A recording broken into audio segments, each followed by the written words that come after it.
The blue-white planet of Azura hung like a jewel against the black of space. Its 3 moons orbited in a perfect dance that had amazed visitors for thousands of years. On the surface, tall crystal towers reached toward the stars, catching the light of the system's sun and breaking it into countless colors. In the largest tower at the center of the capital city, Princess Lurza paced across her private chambers. Her skin shimmered with a faint purple glow that showed her nervousness, though she would never admit to such a feeling.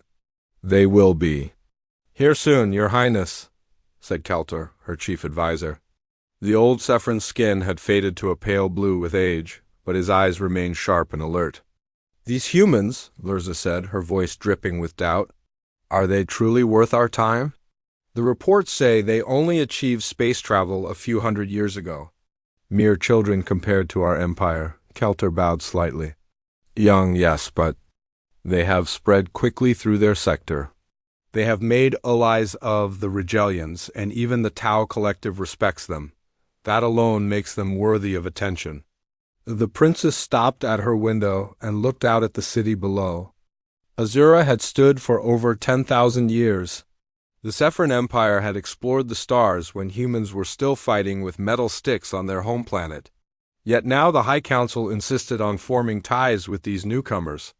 "Very well," she said. "Let us go meet these humans and see if they are as interesting as the reports claim." The Grand Hall of Reflections was the pride of the royal palace. Its walls changed color based on the emotions of those inside. Today they glowed a cool, cautious blue as the royal court gathered to meet the human delegation. Princess Lurza sat on her crystal throne, her back straight and her 4-fingered hands resting lightly on the armrests. Her royal guards stood at attention, their ceremonial armor gleaming in the soft light.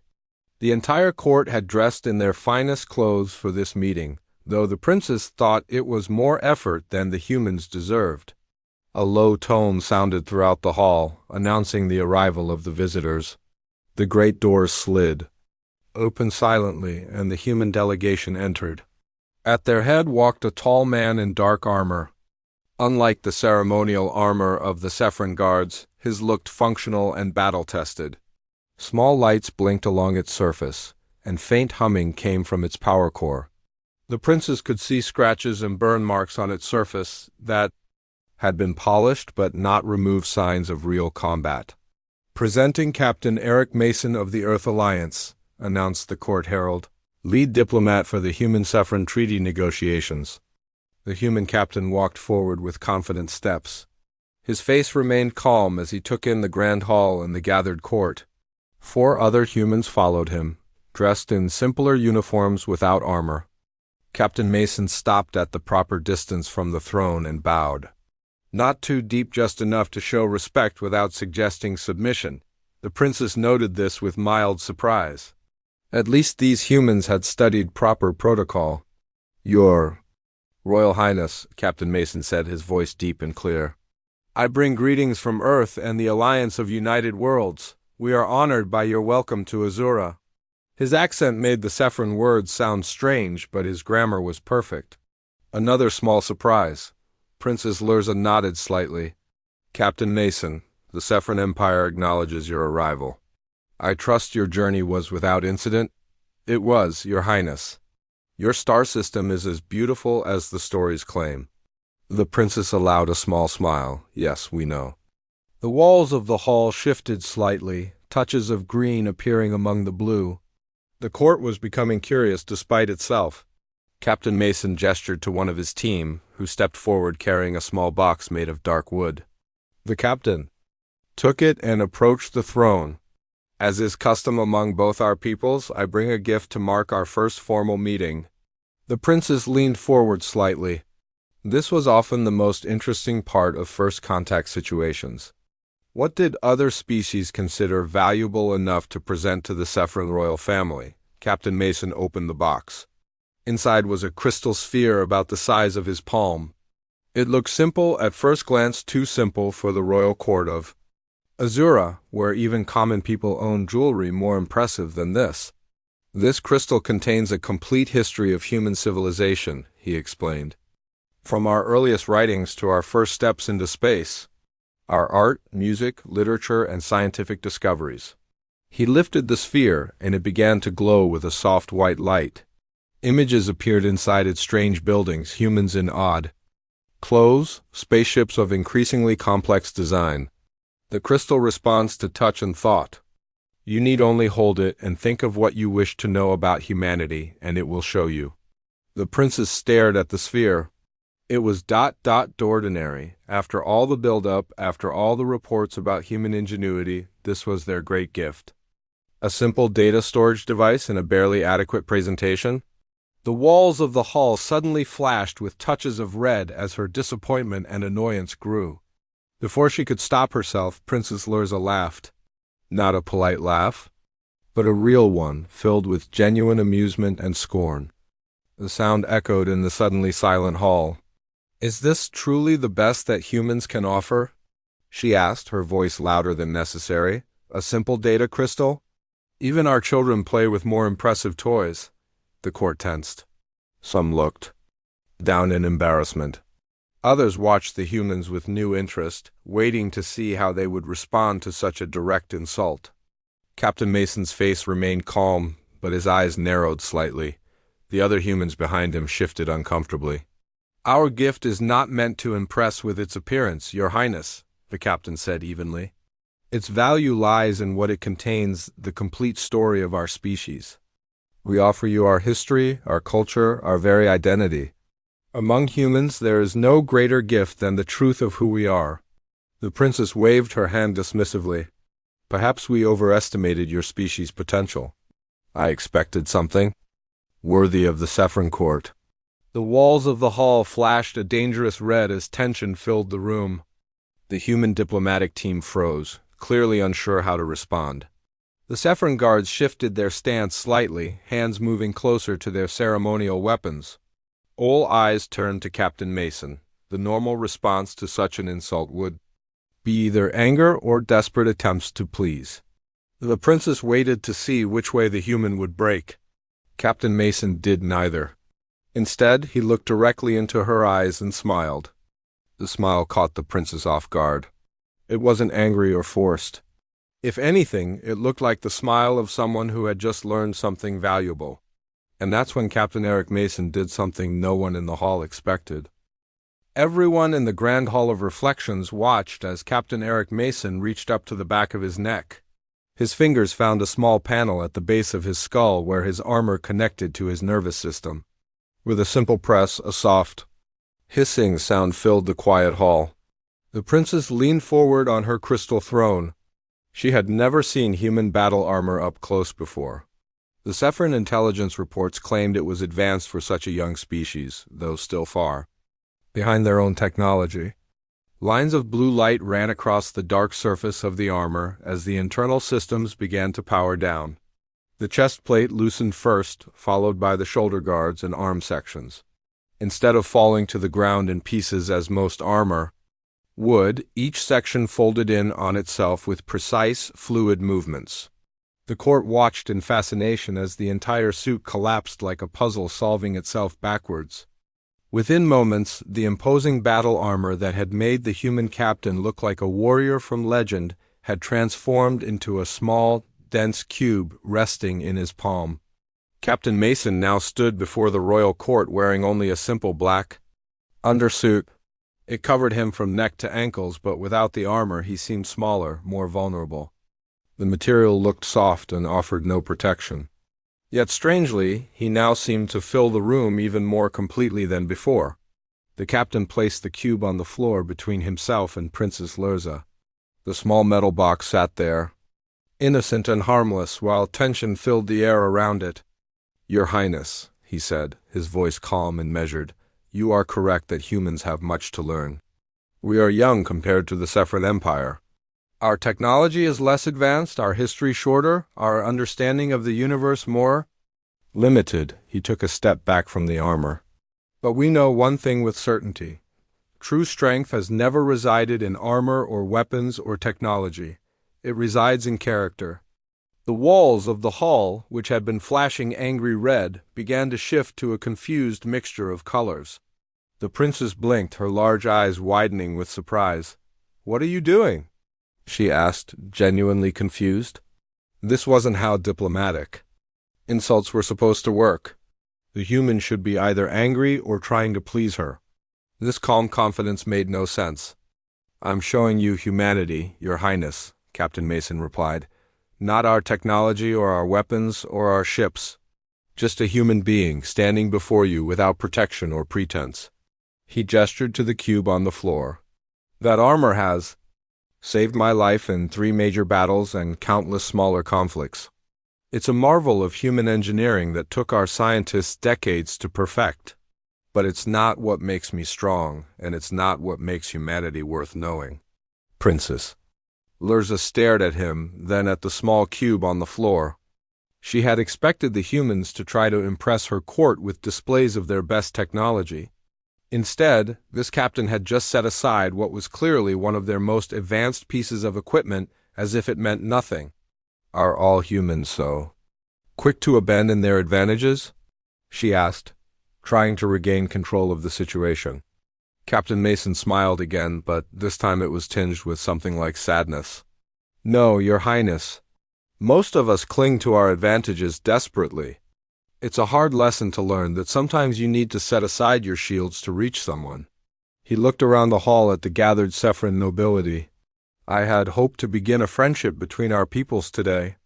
I see now that we have started with a misunderstanding." The captain turned to his team, who stood frozen with shock at what their leader had done. "We'll return to our ship and give the royal court time to consider whether they wish to continue these talks. Then," he turned back to the princess, "the crystal remains our gift to you, regardless of your decision. And the armor ... double quotes." He nodded toward the cube on the floor. "Consider it a reminder that humans are more than the technology we create." With that, Captain Mason turned and began walking toward the exit of the Grand Hall. His team hesitated, clearly unsure whether to follow or to try to salvage the diplomatic mission. "You dare turn your back on me?" Princess Lurza demanded, her voice sharp with indignation. The walls pulsed with angry crimson light once more. Mason paused at the entrance to the hall but didn't turn around. "I'm not turning my back on you, Your Highness. I'm showing you exactly who humans are when stripped of our technology and pretense. Judge that if you wish to truly understand us." With those words he continued walking. After a moment of confusion, his delegation followed. The Grand Hall fell silent as the humans disappeared through the tall doors. The court looked to the princess, waiting for her reaction. Princess Lurza sat motionless on her throne, staring at the small metal cube on the floor. In all her years of diplomatic training, no one had ever taught her how to respond to someone. Simply walking away. Kelter, her chief advisor, approached the throne and bowed. "Your Highness, shall I have the guards detain them?" This could be considered a grave insult to the royal house. The princess didn't answer immediately. She was thinking about the human captain's face, not when he had been wearing his impressive armor, but after, when he stood before her court unprotected yet unafraid. "No," she said finally. "Let them go." She stood from her throne and walked down the steps to where the cube of armor sat. Bending down, she picked it up. It was heavier than it looked, dense with technology she didn't fully understand. "Your Highness?" Kelter sounded confused. "The human captain has given us 2 gifts today," she said, turning the cube over in her hands. "This armor and a lesson. I'm not yet sure which is more valuable." She looked up at the grand doors where the humans had exited. "Have their ship tracked. Make sure they leave our system safely, and the diplomatic talks." The princess turned and walked back to her throne, still holding the armor cube. "They are postponed. I need time to think." As she sat down, the walls of the Grand Hall of Reflections shifted again. The angry red faded away, replaced by a deep, thoughtful blue with touches of violet, the colors of curiosity and reassessment. Outside the palace, Captain Eric Mason and his team made their way back to their shuttle. The other humans kept glancing at their captain, clearly bursting with questions but maintaining diplomatic silence until they were alone. Only once they were inside the shuttle and lifting off did Lieutenant Olivia Franklin speak. Sir, with all due respect, what just happened in there? Captain Mason looked out the window as the crystal city grew smaller below them. Sometimes, Lieutenant, you have to be willing to walk away to show what you truly value. But the mission isn't over, he finished for her. It's just beginning. Trust me on this. As their shuttle broke through the atmosphere and headed toward the human vessel in orbit, Captain Mason took one last look at the beautiful blue-white planet below. Something told him he would be seeing Azura again soon. 3 weeks passed since the humans left Azura. Princess Lurza spent much of this time in her private chambers, the human captain's armor cube sitting on a small table where she could see it. She found herself staring at it often, thinking about the man who had walked away. "You've denied all visitors for 3 days now," Kelter said as he entered her chambers. The old advisor looked worried. "The High Council is asking questions." "Let them ask," the princess replied. She picked up the armor cube and turned it over in her hands. "I've been studying the human gift, the data crystal." Kelter raised an eyebrow. "I thought you found it unimpressive." "I was wrong." She set down the armor and picked up the crystal sphere. It glowed softly in her palm. Humans have a fascinating history, so much conflict, so much struggle. They nearly destroyed themselves several times. Many young species do. Yes, but most don't recover. The humans not only survived, but grew stronger.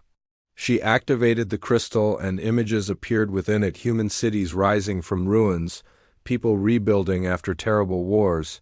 They learn from their mistakes. Not perfectly, but better than many. Kelter moved closer to look at the images. "This has changed your opinion of them? It's made me curious." She deactivated the crystal. "Send a message to the Earth Alliance vessel. Tell them I wish to continue our talks." "They've already left." "The system, Your Highness?" "They're halfway to the Rigelian border by now." The princess frowned. "Then send a faster ship to catch them." Kelter bowed. "As you wish."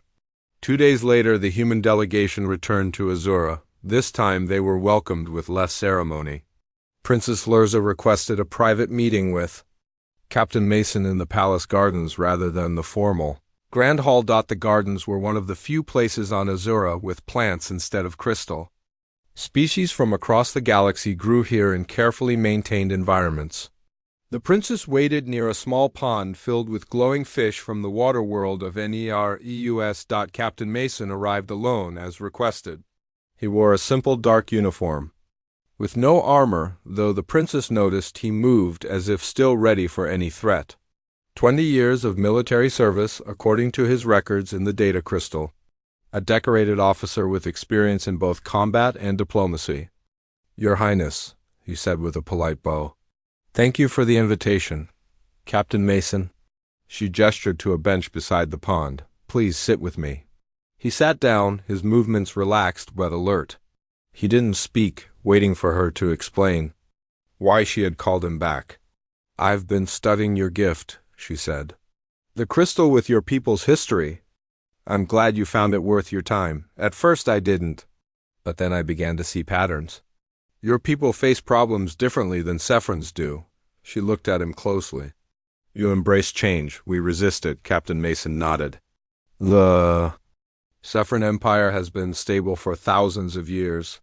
You've had the luxury of consistency. Humans have rarely had that luxury." "It's not just necessity, though.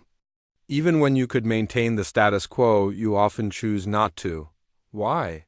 The captain thought for a moment before answering. "There's an old human saying, 'A smooth sea never made a skilled sailor.' We believe that comfort breeds weakness, while challenge builds strength." The princess looked out at the pond. The glowing fish swam in perfect circles, never deviating from their paths. They had been bred that way over centuries. "When you left your armor and walked away," she said, "you were demonstrating this principle." "In a way," he smiled. "I was also just being stubborn. Not all human reactions are based on philosophy." This made the princess laugh, a genuine sound without the mockery of their first meeting. "At least you're honest about it." "Honesty is easier in the long run, another lesson humans learned the hard way." They sat in comfortable silence for a few minutes, watching the fish swim in their endless circles. "I want to apologize, Princess," Lurza said finally. "My behavior during our first meeting was unworthy of my position." Captain Mason shook his head. "No apology needed, Your Highness. Cultural misunderstandings are normal during first contact." "It wasn't a misunderstanding, it was arrogance." She turned to face him directly. "I believe that because your civilization is younger than ours, you had nothing valuable to offer. I was wrong." Before the captain could respond, alarms began to sound throughout the palace. Red lights flashed even in the garden. A guard rushed in, his ceremonial armor replaced with practical battle gear. "Your Highness, we're under attack."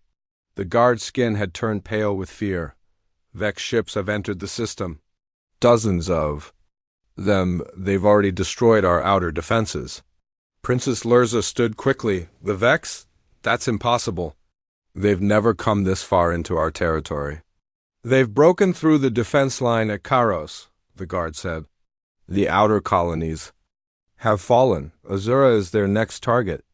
Captain Mason was already on his feet, all trace of relaxation gone. "Your Highness, I need to return to my ship immediately." "Of course." She turned to the guard. "Escort Captain Mason to his shuttle. Priority clearance." As the guard led Mason away, the princess called after him. "Captain, your armor." "You left it here." He looked back. "Keep it safe for me. I'll return for it." Then he was gone. Moving quickly with the guard toward the landing pads, Princess Lurza hurried to the palace command center. The large room was filled with Sephron officers moving urgently between stations. The main display showed multiple red dots approaching Azuravex warships, more than she had ever seen in one place. "Status report," she demanded, Grand General. Vorax turned from the display. "It's a full-scale invasion, Your Highness. We've lost contact with 3 colony worlds already. The Vex are moving faster than ever before." "How did they get past our early warning systems?" "New technology. Their ships have some kind of stealth capability we haven't seen before." The princess stared at the display. The Vex were insect-like creatures who operated with a hive mind. Their ships looked like metal insects, designed to strike fear as well as to function efficiently. For centuries, they had been contained to their own sector of space. Now they were here, threatening the heart of the Sephron Empire. "What about the human ship?" she asked. "Have they left the system?" An officer checked his screen. "No, Your Highness. They're moving to engage the Vex forces." "What?" She moved closer to the display. Sure enough, a single blue dot was heading toward the incoming red swarm. "That's madness. One ship against the Vex fleet?" "They're hailing us, Your Highness," the communications officer said. "Put them through." The screen changed to show Captain Eric Mason on the bridge of his ship. Behind him, human officers worked at their stations with focused efficiency. "Your Highness," Mason said, "we've assessed the situation. The Vex forces are concentrated on a direct approach to Azura. We're moving to delay them while you evacuate." "The planet evacuate? Impossible. There are millions of people on Azura. Then prepare your defenses. We'll buy you as much time as we can." The princess stared at him in disbelief. "Captain, this isn't your fight. Your ship will be destroyed." "Captain." Mason's expression was calm, just as it had been when she insulted him in the Grand Hall. "Maybe, but humans don't abandon allies, even new ones." Before she could respond, the transmission ended. On the main display, the blue dot of the human ship continued moving toward the incoming Vex fleet. Princess Lurza turned to General Vorax. "Prepare all defense forces, and send a message to the human ship. Tell them ... She paused, then straightened her shoulders. "Tell them they're not alone. The Sephron Royal Fleet will join them." As orders were shouted across the command center, the princess found herself thinking about the armor cube still sitting in her chambers. She understood now what the human captain had been trying to show her from the beginning. True strength was not in technology or weapons or even in the grand history of her people. It was in the willingness to stand and fight when the odds were against you. It was in the courage to face danger without hiding behind walls of crystal or superiority. was, in the end, about character. Space around Azura lit up with weapon fire as the battle began. The single human ship, named the Intrepid, moved with surprising speed and agility for its size. It darted between the larger Vex vessels, firing with deadly accuracy at key points on their hulls. In the Sephron Command Center, Princess Lurza watched with growing admiration. The human ship was significantly smaller than the main Vex vessels, yet it was causing real damage. "Their targeting systems are remarkable," General Vorex said, his voice betraying his surprise. "They're hitting shield generators and weapon ports with their first shots." "Where are our ships?" the princess demanded. "The royal fleet is engaging." "From Sector 4, an officer reported. "The defense grid is at full power, but the Vex have new weapons that are draining our shields faster than expected." The princess stared at the tactical display. 20 Vex ships against 1 human vessel and 12 Sephron ships. The odds were not good. "We need to coordinate with the humans," she said. "Their tactics are effective. Our fleet should adopt similar patterns." General Vorex looked skeptical. "Your Highness, the royal fleet has its own battle protocols that have served us for centuries. And now those protocols are failing us," she snapped. "Open a channel to both fleets, now." Within moments, the main screen split to show both Captain Mason on the Intrepid and Admiral Venax commanding the royal fleet. "Captain Admiral," the princess said without preamble, "the situation is critical. We need to coordinate our efforts," Admiral Venax bristled. "Princess, with all due respect, I've commanded the royal fleet for 30 years, and the human vessel has destroyed 3 Vex ships while we've barely damaged 1, she interrupted. "Captain Mason, please share your tactical approach with Admiral Venax." On screen, Captain Mason nodded. His bridge was filled with smoke, and a cut on his forehead dripped blood down the side of his face. Yet his voice remained calm as he spoke. "The Vex ships have a weak point where their main power conduits connect to their engines," he explained. "It's not visible to standard scans, but our sensors detected unusual energy fluctuations there. A concentrated attack on that area causes a cascade failure in their systems." Admiral Venax frowned. "How did you discover this weakness?" "We fought the Vex before at the Battle of Proxima Centauri. They nearly destroyed our colony there before we found this vulnerability." The princess looked at General Vorex. "Update our targeting systems with this information immediately." The general hesitated only briefly before giving the order. On the tactical display, the Sephron ships began to adjust their attack patterns. "There's more," Captain Mason continued. "The Vex operate on a hive mind system. Each fleet has a command ship that coordinates their movements.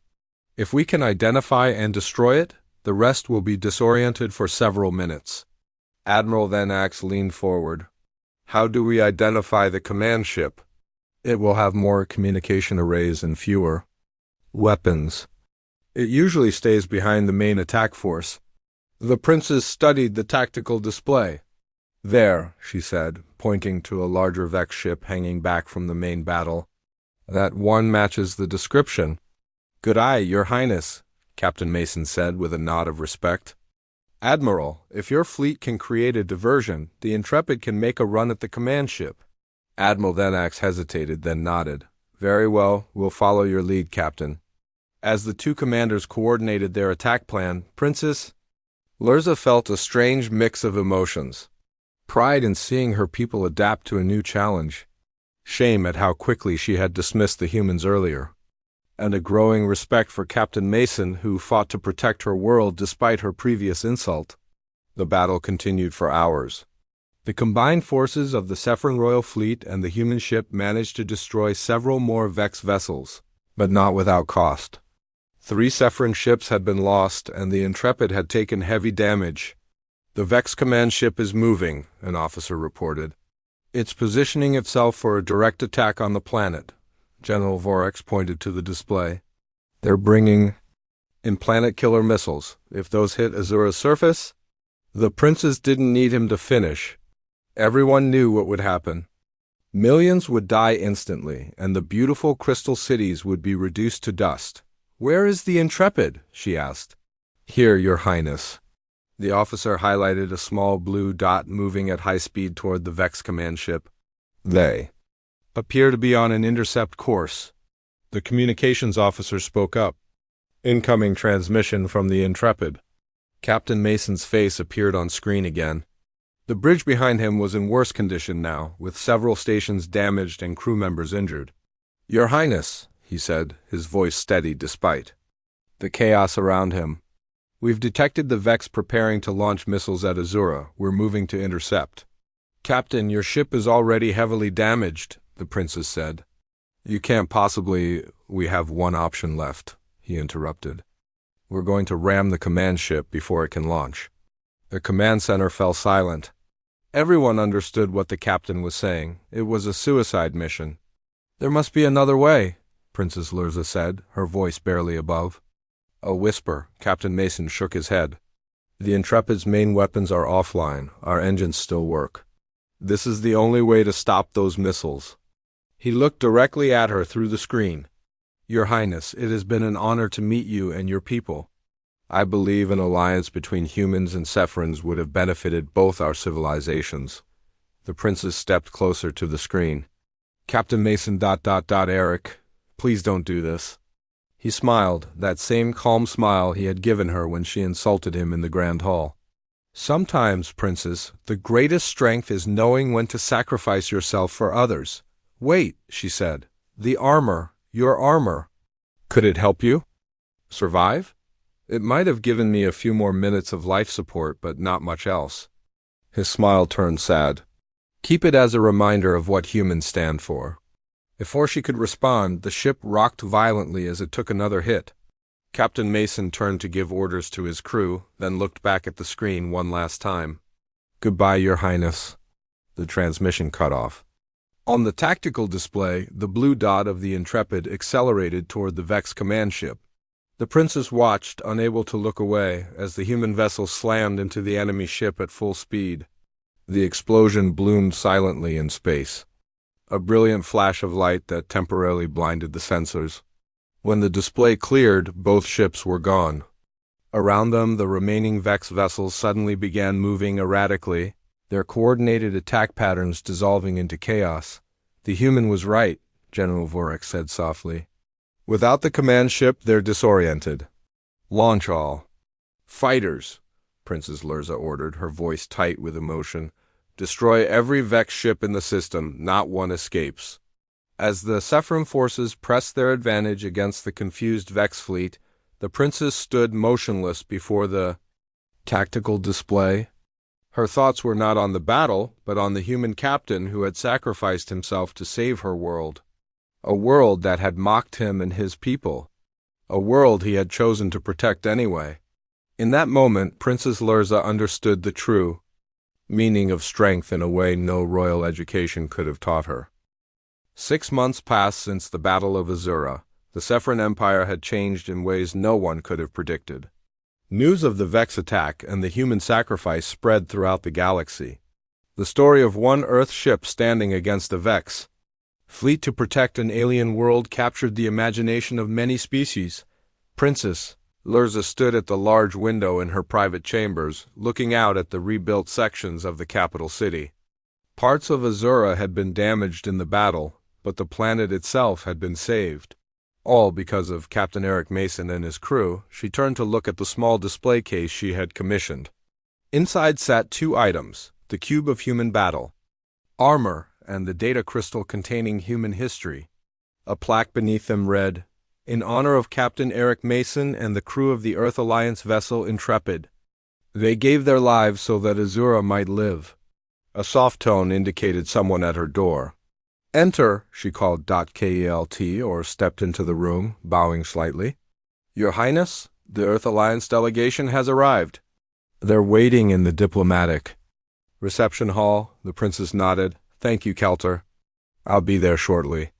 After the old advisor left, Princess Lurza picked up the armor cube one last time. Today she would return it to the humans, along with a proposal for a formal alliance between their peoples. It seemed a small thing compared to what had been lost, but it was a beginning. She placed the cube in a ceremonial box and made her way to the diplomatic reception hall, unlike her first meeting with humans. This time she wore simpler robes without the elaborate royal decorations. The walls of the hall glowed with warm gold and blue tones, reflecting her calm determination.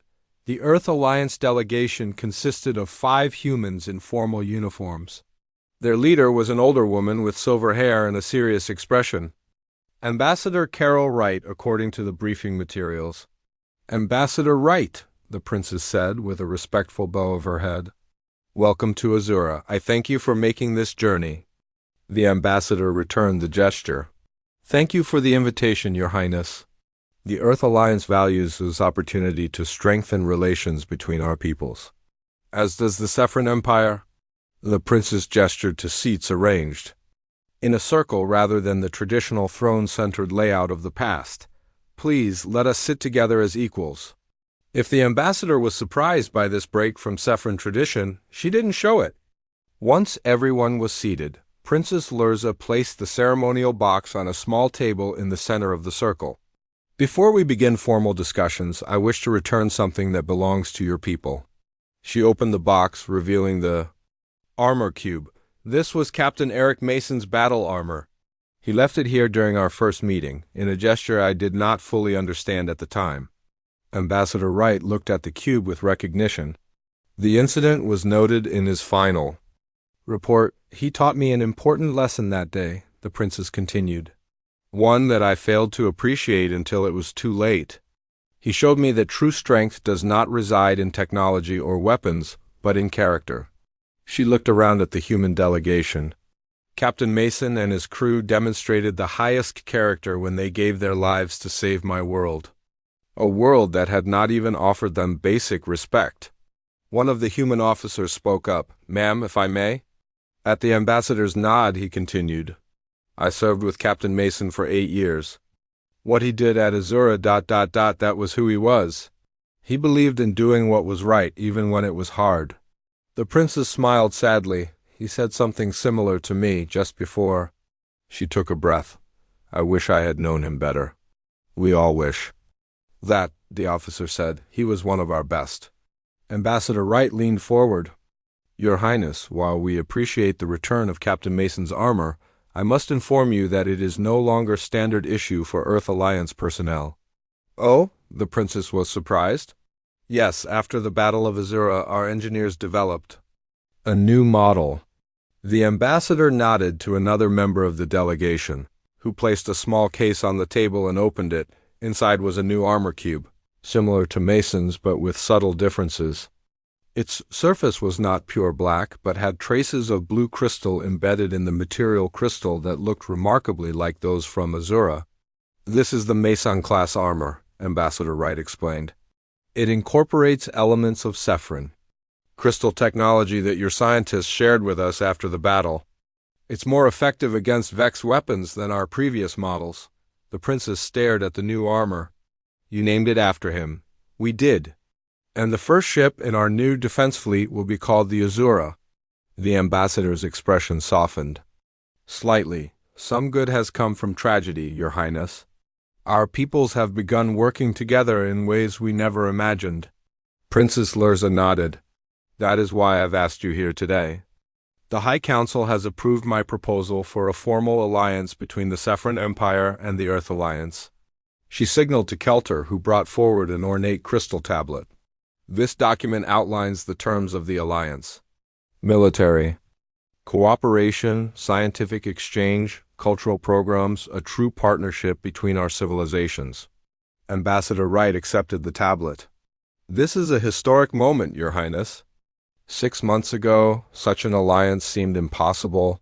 6 months ago, I was a different person, the princess admitted. Captain Mason's actions changed me, just as they changed the relationship between our peoples. The meeting continued for several hours as they discussed the details of the alliance. When all questions had been addressed, they scheduled a formal signing ceremony for the following day. As the human delegation prepared to leave, Princess Lurza approached the officer who had served with Captain Mason. I have a personal request, she said. The data crystal Captain Mason gave me contained much of human history, but little about him specifically. Would you be willing to share stories of the man you knew? The officer smiled. It would be my honor, Your Highness. Later that evening, Princess Lurza returned to the palace gardens. She sat by the pond where she had spoken with Captain Mason that last time before the Vex attack. The glowing fish still swam in their perfect circles. She reached down and gently disrupted the water with her fingers. The fish scattered, their patterns broken. For a moment they swam in confused directions before gradually returning to their circular paths. Change is difficult, she said quietly to herself, but sometimes necessary.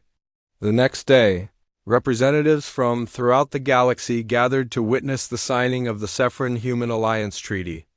As Princess Lurza and Ambassador Wright pressed their palms to the crystal document to seal the agreement, the walls of the Grand Hall of Reflections displayed a color never seen before in the ancient chamber, a warm, radiant gold that seemed to pulse with life and possibility. In the years that followed, the Alliance transformed the galaxy. Cephren crystal technology combined with human adaptability created new defenses that finally pushed the Vex back to their home territory. Cultural exchanges led to artistic and philosophical movements that enriched both civilizations. Joint colonies were established on worlds where neither species could have survived alone, and on Azura. In the center of the capital city, a simple monument was built. It showed a human figure removing armor and walking away, with words beneath it in both Cephren and English. True strength resides not in armor or weapons or technology, it resides in character. Whenever Princess Lurza passed the monument, she would pause for a moment, remembering the human warrior who had taught her the most important lesson of her life by removing his armor and walking away.